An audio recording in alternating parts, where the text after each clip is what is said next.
copyrighted telecast may not be reproduced, retransmitted, or used in any form without the authorized written consent of NASCAR Broadcasting. NASCAR would like to thank all of our loyal fans for your continued support, and we hope you enjoyed today's broadcast. You want to get on the brake. Uh-oh. Trouble, turn one. John Andretti. 1 2, cars up against the wall. You're coming to the caution. And Johnny Sauter also involved in the 4-car.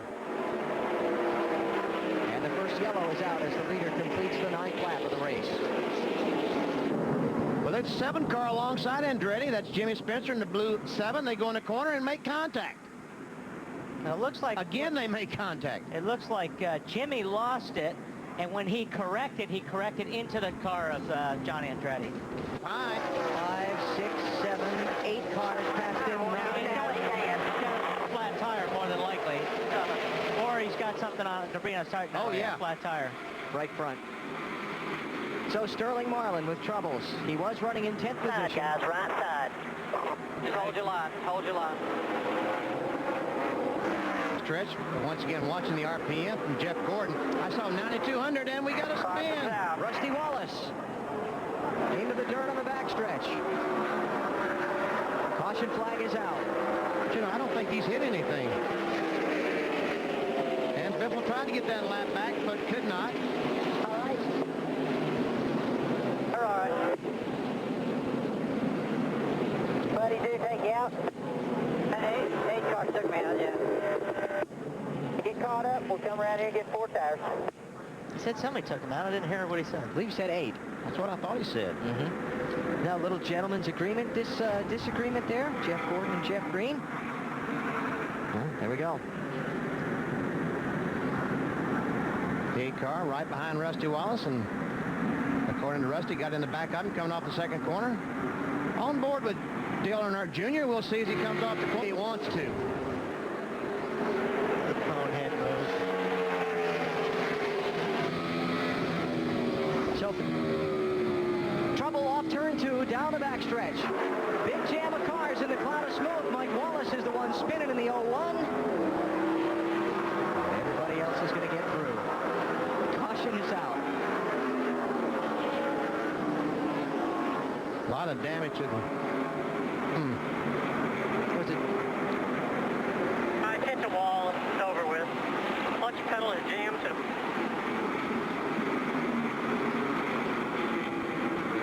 Well, Let's check it out. Ward Burton right behind Mike Wallace, and It looks like Mike Wallace just lost it on his own there. It's hard to say. I don't know. Yeah, there is some damage on the bumper, but from that angle... ooh, just couldn't catch up with the steering. He spun to the left, to the right, to the left, to the right. That's kind of an Army thing there. I got you. Okay, thanks. 15 car. Jeremy Mayfield's got a left front flat. Well, he ran into somebody in the fender, knocked the fender in on the tire. And the caution flag is out. All right, here we go. There's Jeremy. Like somebody maybe ran into him. The 19 car. Oops. Todd Bodine there in 54. Okay, that's not where the damage came from. Marty, you got more? They got just a But Nemechek in that 25 is right back there. Couple of cars. Kenny Wallace and Jeff Burton. Oh, no. Bid for win number 5. Which, and BP, when you've got guys that don't have tires in the front, some guys got 2 tires, the guy's got 4 tires in the back, that seems to always happen. And we see Biffle trying to race McNair. See, I heard Kenny Wallace say he blew a right front tires while he got up into the 99 car. See if we can pick them out first here. Yeah, around the very bottom down there. Can you see? Oh, yeah, something definitely broke. Oh, yeah, see all the sparks coming out from behind the car before he shot up into Burton. Definitely broke on Kenny Wallace's car. And then Burton goes up and hits the wall with the left rear and the left front, so that's not good.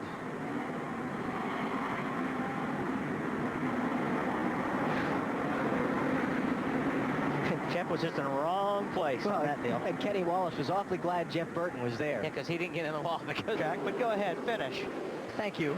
Sterling Marlin, you've done enough to damage me already today. Yeah. Looks like a Miller Lite bumper in the middle of the straightaway. Darlington, March 2002, the last point leader entering a day to win the race.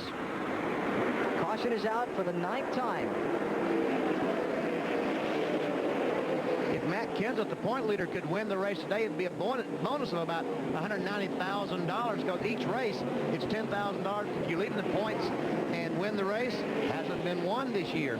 Yeah, that money put up by the series sponsor, Winston. Do we get the feeling? I think we know maybe why the bumper came off now. Mystery solved. Man. Everybody's been running into Rusty today. Oh, Tony Stewart goes up against the wall. I can't blame that on Tony. No. Jimmy Spencer looked like got around Rusty on the outside, and Tony tried to fill the hole, and Rusty wanted to shut that door. And Tony Stewart had a pretty good run off of 4 here. Actually, yeah, he just got squeezed into the wall. I'm sure Rusty doesn't see it that way, but...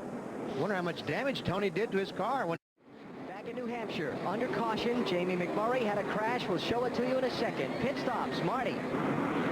Here's the crash. Jamie McMurray in the 42 car. And look down the straightaway, Wally. The car's, something's wrong. Yeah, we were watching them go down the straightaway, and as soon as he hit the brakes, that's when the car really got loose on him, and he hit the wall pretty hard here. Watch this. And watch the bumper cover off the very back of the car. Same thing that Rusty Wallace had knocked off a little bit ago. But he had brakes because the rear brakes locked up just before he hit the wall. If you watch the rear tires, you'll see them lock up. The car's like shimmy. Yeah, it's like... Remember, he had reported in that he thought he had something wrong with the car. Maybe the left front was down.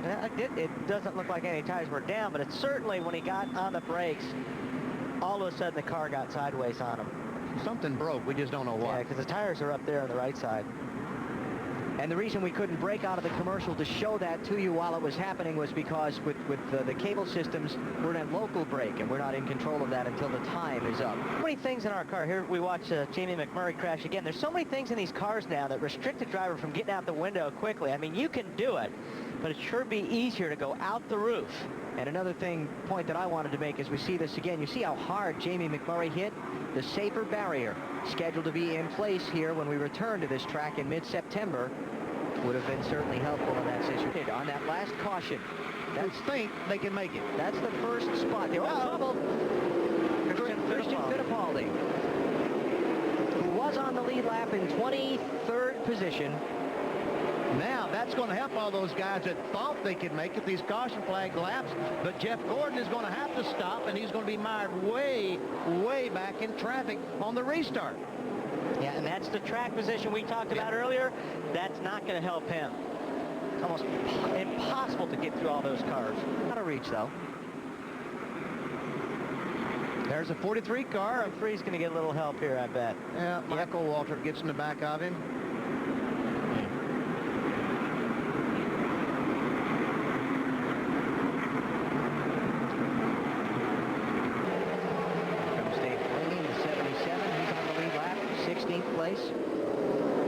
Wallace, Bobby Labonte, also on the lead lap there. Jimmy Johnson beginning to run into some lap traffic now. And the spotters' eyes are on these cars, their cars, because they're just waiting for them to tell the crew we're out of gas. Ward Burton in the 22 is the last car on the lead lap in 28th position. And then, not that far ahead of Ward, is Jeff Gordon that Jimmy's coming up on to put a lap down.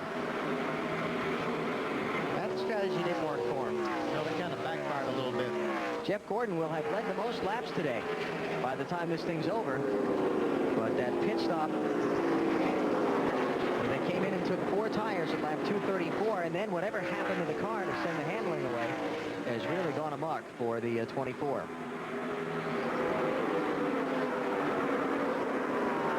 Michael Waltrip being black flagged. Report is the exhaust pipes are dragging. That's big championship-wise. Yeah, you can see him hanging down there, right in front of the right rear tire. Man, 6 laps to go, and you got to come to pit road. That is terrible. And there's not much they can do in 5 or 6 laps to get the exhaust pipe off the track. I think you should probably stay out there, BP, and hope for the they stay on and take the penalty. So what would that penalty be? Well, what happens is they get to a point where after a couple laps and you don't obey the black flag, they put out another flag, a black flag with a white cross on it, and they just stop scoring your car. So he may as well come in. With 4 or 3 laps to go, he's going to finish. He could finish back in the mid-30s by the time this thing's all done. Now he's got to come in. Very depressed. All right, Jimmy Johnson inside of 5 laps to go. No charge from Kevin Harvick at this point. He's 2 1/3 seconds behind. And Michael is in. And there you see the tailpipes hanging down. And like BP says, I'm not sure what they're going to be able to do unless they just try to tie strap it up. Bill Elliott's out of gas off turn 2. Might be the first one. Might be the first of several. Yeah, this is going to get tense for some people. Joe Nemechek is on pit road out of fuel.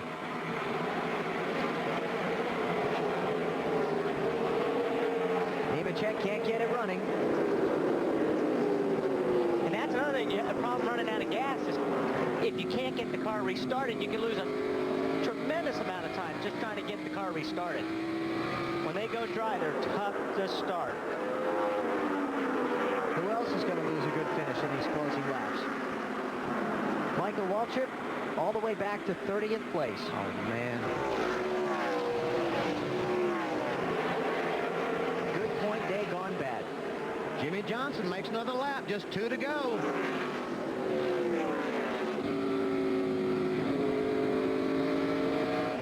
Johnson's crew says they have enough fuel to get to turn 1 past the checkered flag. Lap and a half to go. He's up on Kevin Harvick by a little bit less than 2 seconds as he works some lap traffic. Who else is going to run out of fuel? White flag, Matt.